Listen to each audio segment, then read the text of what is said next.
Hello, I am Michael Previti. I am a physician here at Valley Medical Center and the stroke program medical director. I've been doing this for about 13 years here at Valley Medical Center, and I really love what I do.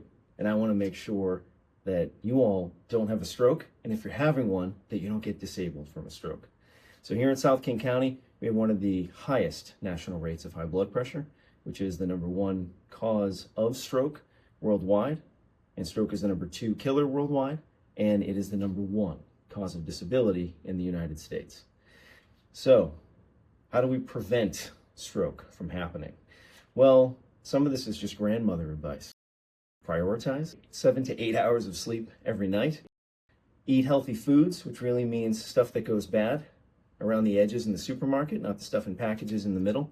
And get some regular exercise. Even if it's just a 15-minute walk after you eat every day, it goes a long way. If you have high blood pressure, high cholesterol, diabetes, treat those things aggressively so you don't get stroke and heart attack. And if you have atrial fibrillation, you probably need to be on a blood thinner so that you don't get clots that form in your heart and go to your brain. What do you do if you're having a stroke?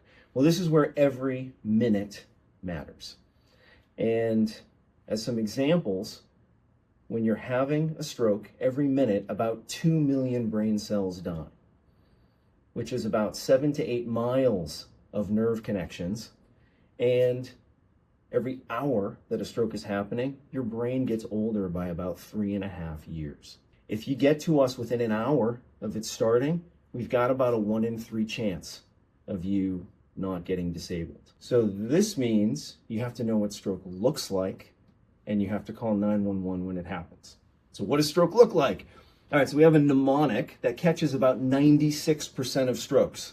And so it's a pretty good one. And this one might be worth trying to remember. If you remember nothing else from that. And it's be fast. All right, so be fast. Each letter stands for something to remember that you might see on someone who's having a stroke. And just remember, all of these symptoms are sudden, they happen really quick, and they're new. They didn't exist before. So one moment you're okay, and the next moment, one of these things is happening, and it's severe enough that you're worried. So the first one is balance. All right, so B for balance. If you're walking okay, and then suddenly you can't walk in a straight line, that could be stroke and is worth getting evaluated. The next one is eyes. If you can't see out of one eye, if you can't see on one side to the left or the right, and you're actually bouncing into things because you're not seeing them when you're walking, or suddenly you're seeing double, concerning for a stroke. The next up is face. And so if you're talking to someone, usually people don't notice this about themselves, and you notice that half of their face is drooping and not moving as well when they're speaking, then we need to call 911. The next is arms. And this really goes for the whole half of the body.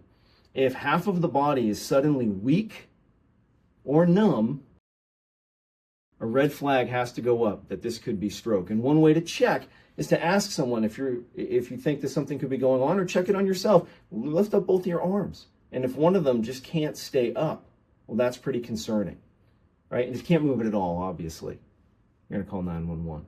And the same thing is true if half of the body goes numb, right? The face, the arm, and or the leg, that has to be considered a stroke. The next is speech. And speech can be saying nothing at all. Speech can trouble words. Trouble having all of those words in between, or it can be green tomato tires, just saying complete nonsense. And so any of those things can be concerning, as well as just someone sort of slurring their words, almost like they're drunk. All of those things should be considered potentially stroke. The T stands for time. And again, every minute matters, every second matters.